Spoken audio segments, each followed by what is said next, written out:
آج جگہ جگہ کلینک کھل رہے ہیں۔ یہ اس بات کی دلیل ہے کہ انسان کا باطن مریض بن چکا ہے۔ محبت دل کی صحت ہے اور بے مروتی بیماری۔ لائبریریاں علم سے محبت کے بجائے علم کی ہیبت طاری کر رہی ہیں۔ رونے والی آنکھ قرب حق کے ذرائع میں سب سے بڑا ذریعہ ہے۔ کلائمیکس یا نقطۂ عروج اس مقام کو کہتے ہیں کہ جس کے بعد یہ مقام نہیں رہتا۔ ایک دوسرے کے حقوق کا احترام کر کے ہی معاشرے میں قیام پیدا کیا جا سکتا ہے۔ اگر قبر صاحب مزار کے نام سے موسوم ہو تو ہر مزار صاحب مزار کی ملاقات کا ذریعہ ہے۔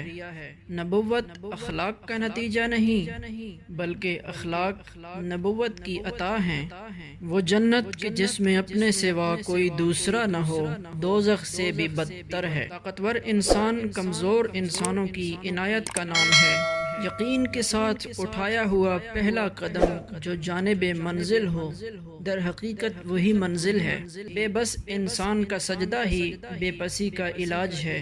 خالی ہاتھ رہ جاتے ہیں وہ لوگ جو دوسروں کی خوشیاں چھین لیتے ہیں۔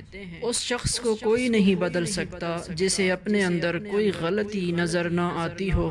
اگر کوئی شخص آپ کو عزت دیتا ہے تو اس کا یہ مطلب نہیں کہ آپ بہت عظیم انسان ہیں، بلکہ عزت دینے والا اعلیٰ ظرف کا مالک ہے۔ عبادت، محبت اور معافی یہ تینوں پردے کی چیزیں ہیں۔ کوشش کیجئے کہ ان میں کوئی تیسرا شریک نہ ہو۔ ایک بات ہمیشہ یاد رکھنا کہ کسی آدمی سے ایسا سوال مت پوچھنا کہ جس میں ایک طرف اللہ کی بات ہو اور دوسری طرف حضور نبی کریم صلی اللہ علیہ وسلم کی بات ہو، کیونکہ دونوں میں یہ خیال کہ صحیح کس نے کہا تمہیں ایمان سے محروم کر دے گا۔ تنہائیوں کے مسافر بیمار روحوں کی طرح اذیت کا سفر طے کرتے ہیں۔ اگر غریب فاقے سے مر رہا ہو تو یقیناً امیر بدہضمی سے مرے گا۔ ہماری زندگی کا سب سے بڑا حادثہ یہ ہے کہ ہم کثیر المقاصد ہیں۔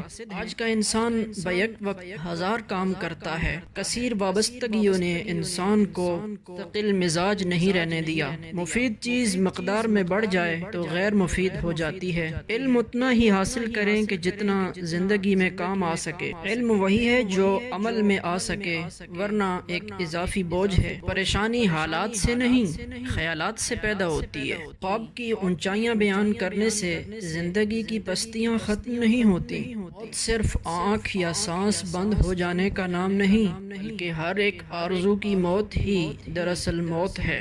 تمیز ہونا بد مزاج ہونے سے زیادہ خطرناک ہے۔ عادت وہاں نہیں پہنچاتی جہاں غم پہنچا دیتا ہے۔ آج کا انسان صرف دولت کو خوش نصیبی سمجھتا ہے، یہی اس کی سب سے بڑی بد نصیبی ہے۔ کوشش کامیاب بھی ہو جائے تب بھی بد نصیب آدمی ناکام ہو جاتا ہے۔